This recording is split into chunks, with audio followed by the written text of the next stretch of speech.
Jessica, we are back on the It's a Tough Subject podcast. It feels like a year since we've been on the same podcast, and it's only been a couple of weeks. We had to skip a couple. We had a guest in between. How are you doing? I am doing good. It's so funny. People that I run into, because Dennis and I run in the same group of network of people in the state. I can't tell you how many times, I don't know where you've been, but people are like, hey, I've ran into your partner. I'm like, my partner? What are they talking? Your podcast partner. I'm like, oh, okay. Okay, Dennis. Yes. So we are now known as the Oh, partners. that guy. We are partners. All right. Well, that works. Even though we live in different cities and barely in the same room together ever, it works. That's true. You I know, know. I know. lots happening, on the podcast and in life. It's a tough subject. I took the show on the road since we last met. I went to Las Vegas, and it was 100 degrees here, and it was 106 degrees there. So literally from the frying pan into the fire, it was hot. But while I was there, I was at a fraternity. This is my fraternity, Phi Sigma Kappa. While I was there, I was doing a session, and then they bestowed upon me this award, and it brought me to tears. I knew I was getting it, but when they called, I cried.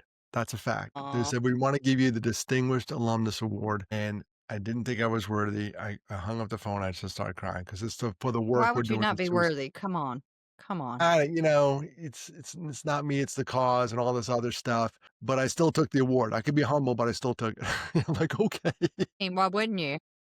Yeah. So they brought me up on stage, and it was really cool. The kids gave me a standing ovation. It was really nice. It was nice to be honored in that way for the work that we're doing. With this podcast, it's a tough subject. Through the speaking engagements, I had a breakout session, and I'd let the men come up and tell the audience what they're doing at their local chapters for mental health. That was the cool part. The award was the icing on the cake. And then I got to hang out there. And then I had a jet set to the next gig. I went from, where was it? Las Vegas to Cincinnati. And then I Ooh. went from Cincinnati up to Oxford, Ohio, where Miami University of Ohio is. It's funny you say that. I have a friend that went to Miami University. I've never heard of it until probably 5 months ago, and now I've seen it everywhere. It's a Isn't cute that little weird? campus in Ohio. Oh, gorgeous campus. The architecture, the brick were all the same. And it was those Midwest. I went from 106 degrees to those Midwest beautiful crisp summer nights. I don't know if you've ever been up there, but it was actually cool in the evening. And this is in summertime. You're like, oh my gosh. It was like that here a few weeks ago. I'm actually leaving for Reno on Friday and going to be experiencing Lake Tahoe and Yosemite State Park. I have a conference that I'm going to, and the daytime highs, I've already looked because I'm that person that checks out the weather weeks in advance, are in the 80s and at night in the 50s. And I am about that. I'm so excited. There is a river that goes through the downtown Reno. And back in the day, this is going back, Reno was the divorce capital of the world. You had to go to Reno to get a divorce. So this river, they said you'd come out of the courthouse and you would take off your wedding ring and you would throw it in the river. And it's in Reno. So if you have a metal detector and the water's low, you can get some gold because people used to My walk mom out of and the court. stepdad got married there Well, at the little chapel, the a lot of little people got white married chapel. there, and a lot of people got divorced there. We're just going out there. There's no marriage or divorce for us. That's it. And Lake Tahoe's right over the beautiful area, beautiful country. I have a good friend. Oh, in fact, Shannon Decker, who was on our podcast, does a Yeah. lot of work in Lake Tahoe with the Truckee area suicide prevention efforts. That's like her Okay. neck of the All woods. right. In fact, it was in I Reno saw where I got Truckee. my little semicolon tattoo, and I got it with Shannon. It was in Reno that happened. So, Jessica, a lot of crazy things happen in Reno. Be safe. I don't know. I may come back with a tattoo. I'm not sure. I doubt it, but maybe. Who knows? It's all good. And by the way, I'm wearing the Camel Hat Club hat. I'm promoting the brand here for men to get together. When I went to Oxford, Ohio, Miami, I ordered. I'm not a very good businessman. So if anybody is out there who can help me and donate, I put it to good use. I basically took the honorarium they gave me, they donated, and put every penny of it almost into hats. And I bought 600 hats. And when we got there in the auditorium, everybody had a hat. It was kind of That's cool. nice. And Did then you I get a got to good tell picture him, of that? I did. I said, "Well, with, great hat comes great responsibility. You now have to go back to your campus and do a men's meeting group." So got a lot of traction, but basically it was a net zero when I got out of there because our foundation bought the hats. So it worked. I we put our money where our mouth is. We're not going to get rich doing this because we can't. It's not going to happen. It's not the intent. The intent was to raise awareness, and every guy walked out of their hat. And a kid went home with the hat on, and his dad goes, "What's that?" And the kids go, "Oh, Dad, we had this guy come in and speak about suicide prevention. You need to get a club," because I challenged the young guys to get old men involved. So this guy called me up, and I had to send some hats to Miami now to get his club started. So it was all worth it, every penny. So I feel you're like starting I feel like an old friend clubs. on a phone call. So you're starting clubs. I didn't realize that. You're starting clubs at universities. Starting clubs wherever we can. This was a kid's dad who I I told him love about what we do. We just sent a text message out. We'll the first Thursday of every month, we have breakfast together. I said, "That's it. Keep it simple." And it's a text chain. There's 18 guys, maybe 5 or 6 show up. He's like, "Perfect. I can do that." He put out there, he told me already, he goes, I reached out to a couple guys and we're up to 7 already, which tells me there's an appetite for this. Mhm. Mhm. Now, Jessica, I borrowed this concept from the women with the red hat ladies. My mom was part. You ever go out to eat and you see all these women with red hats? I'm not there yet, but yes. I know everybody should have a red hat club. I don't care what age you are. You're not there yet. It tends to be older women. Yes. Iries, yes. We're still working stiffs. I got it. But what they do is they just go out and have lunch and have a little program, and they don't do anything like volunteer work. They already did that. It's just a touch point. And I love that concept. So that's what the Camel Hat Club is. It's a touch point. And at the end of the day, you just say, "How's your mental health?" So hopefully we'll have a chapter colleges, we'll have a couple chapters in the community, and, I think we got one in Miami. So who knows? If you wanna get one I started, like that. do you know, let me ask you this now, because you're too young for the red hat ladies. Do you have a set of women you hang out with, like, on a regular I basis? we do, and I'll tell you that I was thinking about that when you're talking. I have a little bit different. I'm big into fitness. Got a spin bike behind me back here, and I have a friend who has been dealing with some mental health and addiction issues, and has really. She is now sober. I didn't realize how deep into the throes of addiction she was until she's told me. We've committed the last 6 months, every week, once a week, we walk in the mornings and we just talk. We talk about what's going on in each other's life. We talk about good things, bad things, and we're getting great exercise. And in the beginning, she couldn't keep up with me. She passes me now and she's lost 78 pounds. Whoa. And that is my camo hat club. It's just the two of us. We could probably make it something bigger, but just woman to woman, it's been so for both of us just been so impactful. Wow, that's incredible. That's it. You got one. You got an accountability partner. 78 pounds. She lost like a kid. She lost like a middle schooler.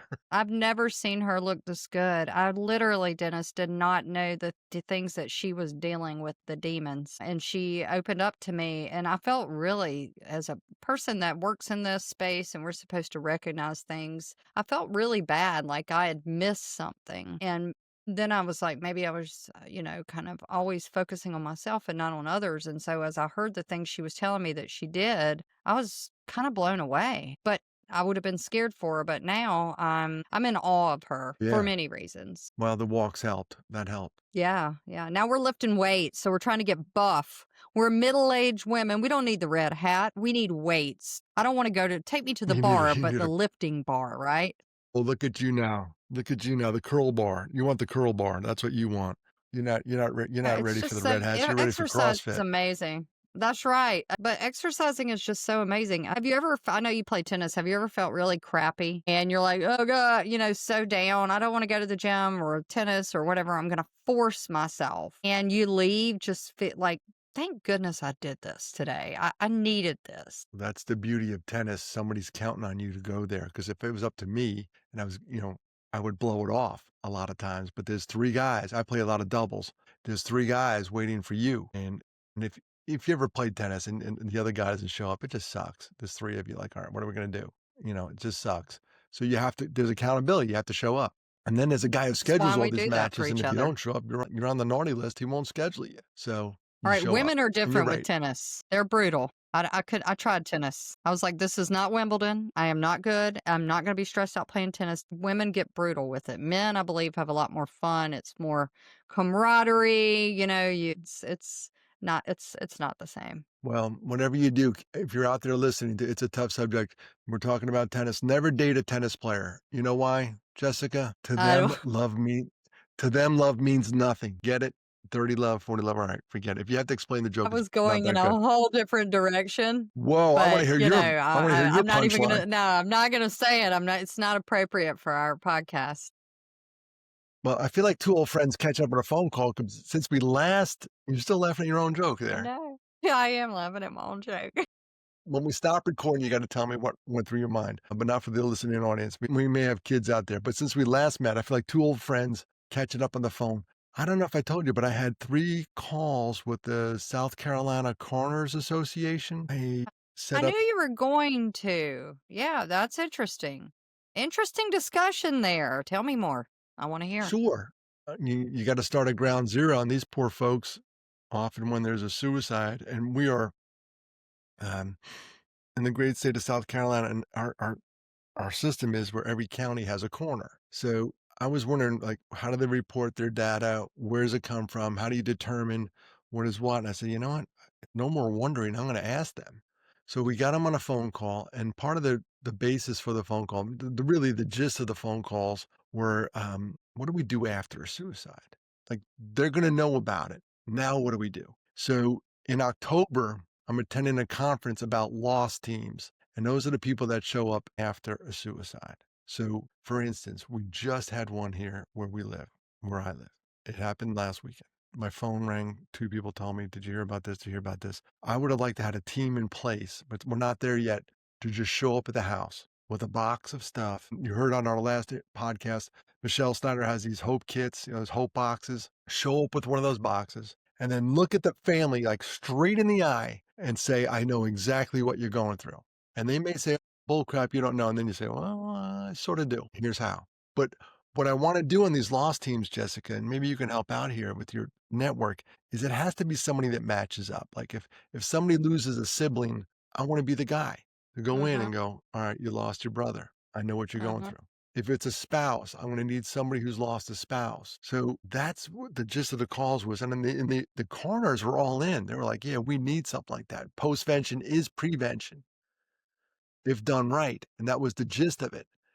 And hopefully something concrete comes of this in 2026. We get this up and running. I'm going to the conference in October in Omaha, and then I'm coming back with what I learned, and hopefully we'll piece something together at a state level. The South Carolina Department of Mental Health participated in those phone calls, which was really cool. You What are know your how I feel thoughts on that? about postvention. Well, tell me more Well, about it.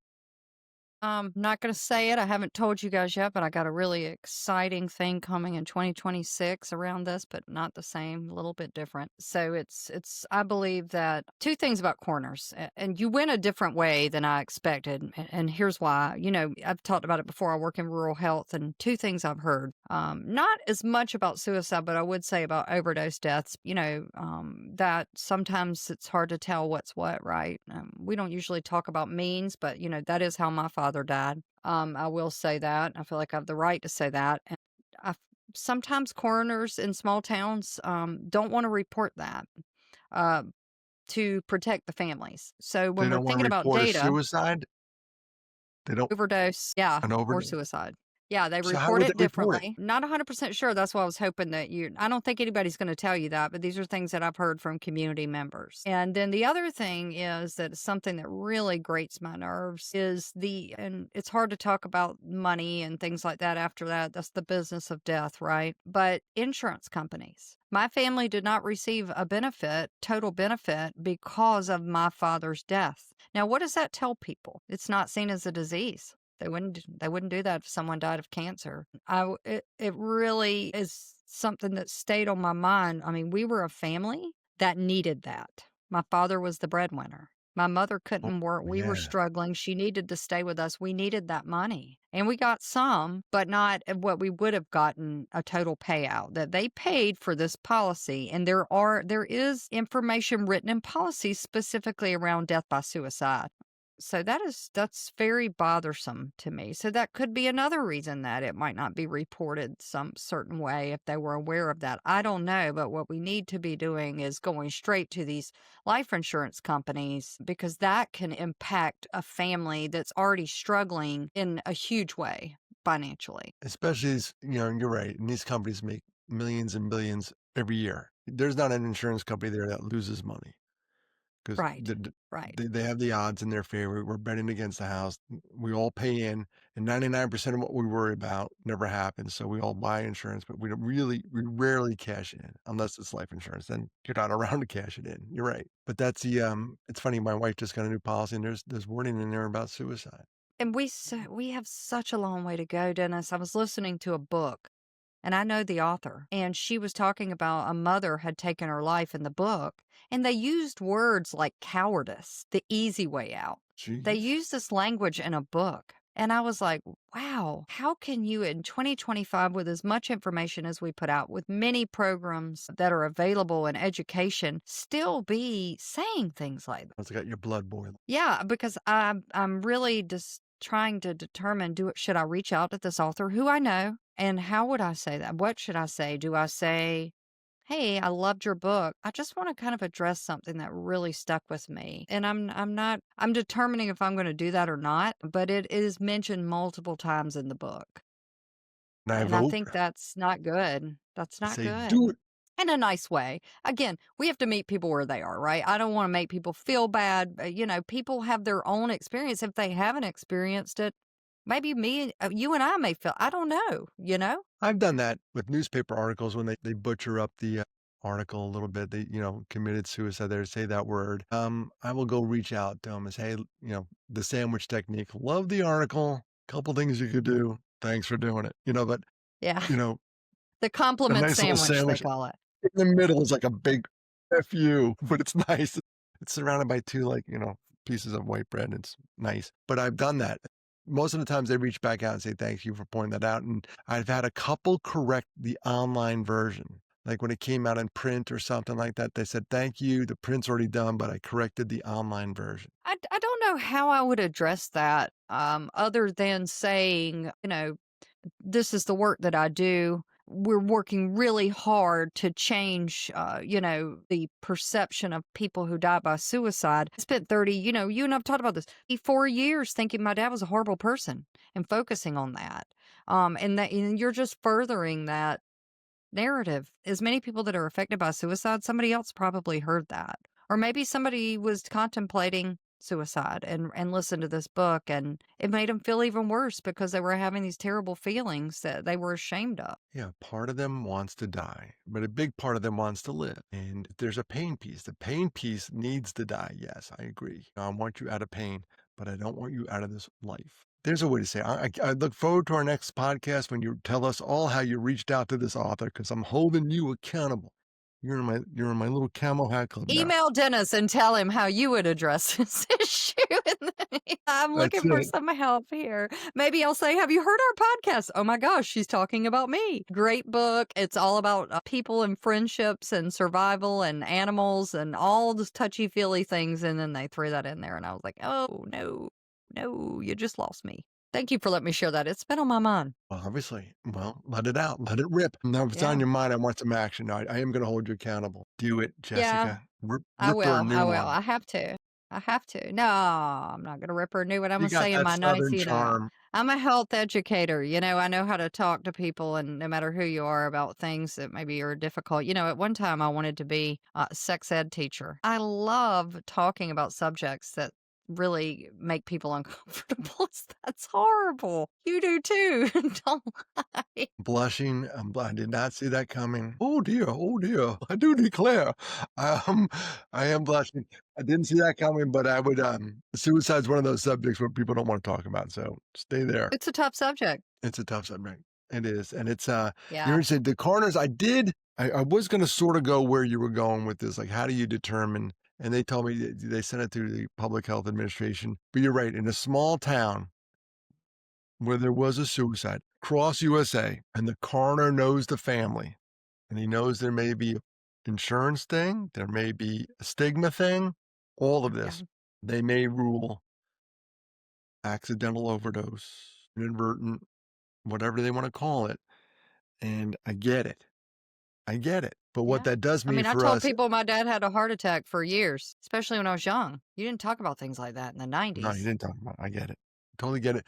And then the other part is, it does mean that the just say maybe it happens 10, 15% of the time, whatever, some low number, maybe 5%.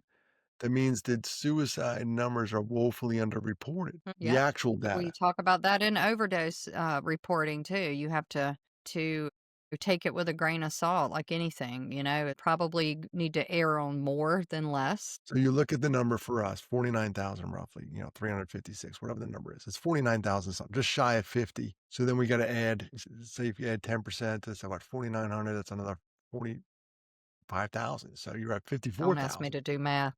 Don't ask No, me to you do so math. just real quick, you're up to 54,000, you add 10% to that. So it's oof, those are big numbers. Yeah. Do that with overdoses. Now I don't know what the overdose numbers are, but I remember a couple years ago it hit like 107,000.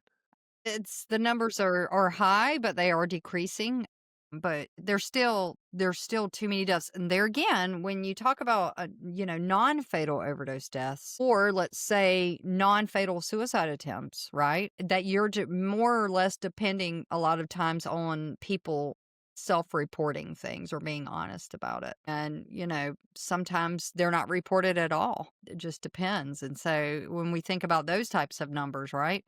They're probably inaccurate as well. Woefully inaccurate, but, and we need accurate numbers because 'cause we're gonna measure it, and if you measure it, that means you care about it. Remember when SMART goals, you have to measure it. You have to have that measurement tool. That's right. But a couple of years ago, we had suicides going down in 2019, 2020, they went down. They're going back up, and it was, a couple of years ago, shoot, this is the year. I think in 2016, the good folks at the American Foundation for Suicide Prevention put a stake in the ground. Like they had this thing called Project 2025, where they Mhm. wanted to reduce suicides by 10%. We haven't heard much about it because they went up, and COVID was in the middle of that, and Yeah. economic factors. It didn't go anywhere. But they don't have to be the ones to do it. Somebody at a national level, like in the government, needs to put that stake in the ground. Like a JFK, we're going to go to the moon. Mhm. When he said that, there was no going back. We're gonna put a man on the moon. And now you're like, "Well, no, we can't do that." Yeah, by the end of the decade, we did it. He says that what, 1960, 61, and then 69, we land on the moon. We need someone at a federal level, like a high level, to take this on and say, "This is the deal," and put the flag in the ground. We're gonna go down, say 49,000. We're gonna get to 35, and here's how. Now, here's how. Therein lies the details. Relieve Well, some of the pressure. it's the suicide moonshot, right? Like, we Yeah, wanna decrease I've heard the, that number. expression out Well, there. I mean, to my point, to what we're sitting here talking about, one of the first things we have to do, and, the programming that I develop in the state for the work that I do, everything, and I cannot push clinicians enough and folks that are, academics and clinicians that are treating and caring for and definitely needed. Nothing works until we educate the public and change that that mindset so we can build these folks in different communities, that we surround folks and care for them and provide for their needs, where they feel like they can talk about things and not hide it and keep it to themselves. I mean, look at, the lady, the chef that just took her life. I mean, you keep hearing these things. Nobody knew. We weren't paying enough attention, and sometimes that's hard. I don't blame people for that at all. But if you are living and breathing and interact with another human being, you should go through a suicide prevention training, if not for, yourself, but for the people that you are around, whether it be at work, at church, in your home, in your neighborhood. We've got to start at the population level. People think you just need to hire more psychiatrists and that's going to cure a lot of these issues. I don't, I'm gonna call bull on that. Bull. It's a part, but not the whole end game. No, it's multifactorial. There's a lot going on here. There's a lot of layers to this onion. There's a couple things in the national level. Again, I wish we were nicer to each other. I wonder how that factors in the polarization of America. Like, there's like two camps right now. And I don't like the two party. I'm not going to get political, but No, we can't even every one of them are acting like jerks. both sides. Our And it's like, producer's going to be like, we're cutting that, but no, it's yeah, true. I'll okay, give the love for each. You're Yeah, both can't acting like we jerks. there was a day back in the day, I'm gonna sound like an old fart, where the president of the United States was a Republican and the Speaker of the House was a Democrat, and those 2 guys went out and had a beer together. And Yeah, it was a photo I op, know. but it Yeah. was 2 guys having a beer going, "We gotta figure out what's right for America." I And I was just like, told my "Alright." husband last night, I was like, we need to take control. We need to take back control of our country as citizens and stand up and be heard. We have to get along though. And I do. I see We have it. to The be social nicer media, as you know, humans. it is I don't know. I know you follow these things. I look a lot at all behavioral health issues, but specific to suicide, I really wonder what the correlation is between this emergence of social media. We talk about that a lot and suicide rates. And it was funny because the other day on suicide related was like, "Hey, this new app is out and it's been proven or evidence-based." I'm like, "An app to prevent suicide." I love it, I've but heard of it. it's on the device that causes probably a lot of them too. So my luck, I'd be like, I've heard of "Oh, I it. need to open that app." And then next thing you know, I'm on Instagram scrolling like, "Oh," Oh my you know, gosh.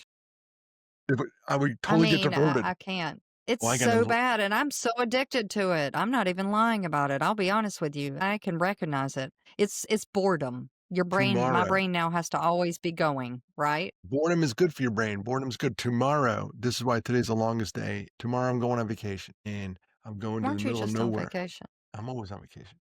When I'm not doing a I'm podcast s or I'm saving just lives. jealous, y'all. I'm just jealous. No, no, no. This is a Wednesday, Thursday, Friday thing. It's like a 3-dayer. We're going to Idaho and we're going to hike. A bunch of guys. We're going to hike this highest point in Idaho. And my number one prayer is I hope they have no cell phone service. I would freak out. I would I would love it. freak out. I'm in the I would addiction mode. panic. I would love it. I just tell my wife, here's where we are. Here's the address. Here's, the local officials' numbers. If you need us, that's how you get a hold of us. It's a small town of 450 people. They'll find us. Look for the Yeah, guys wearing the camel hat club hats. They'll find us. I'm hoping. I'm hoping the house we have has no I one. hope your wish comes true. I do. I And I need a hope one detox. day to be able to do that as well. I need to do it when I leave, at least for the weekend. You're right. It is so, I mean, can you imagine if I saw somebody this the other day, if you were like 15 years old right now and had social media and had phones? It's terrifying just It's to the think about it. contributory, factors are, again, a multifactorial problem. It's one of them. But, I'm gonna bring this all the way full circle as we complete our 31 minutes plus minutes podcast. We started with the Camel Hat Club. I'm gonna end there because 'cause I'm wearing the hat. It's a Richardson 112 original trucker hat with mossy oak. Look, I still got the tag on it. Someone's gonna get this hat. I already wore it. It's got mossy oak on the top. That's the camouflage. That is why we need clubs like that. We need the red hat. We need to go walking with friends because when that happens, we're not on our phones. When I go to breakfast, and one guy always whips out his phone, and the other guys call him out on it, like, put that away, because we're having breakfast. Can it wait in a half hour? Can it wait an hour? Absolutely.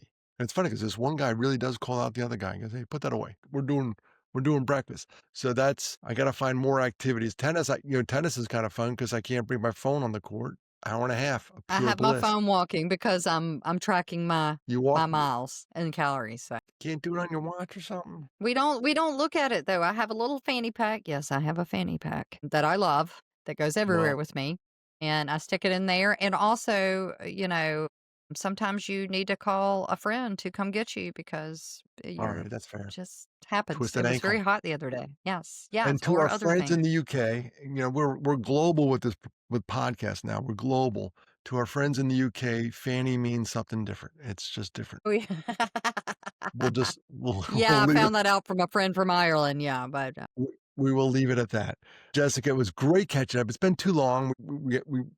I felt like we had a couple of episodes. I had Michelle Snyder on board, and it just wasn't the same without you.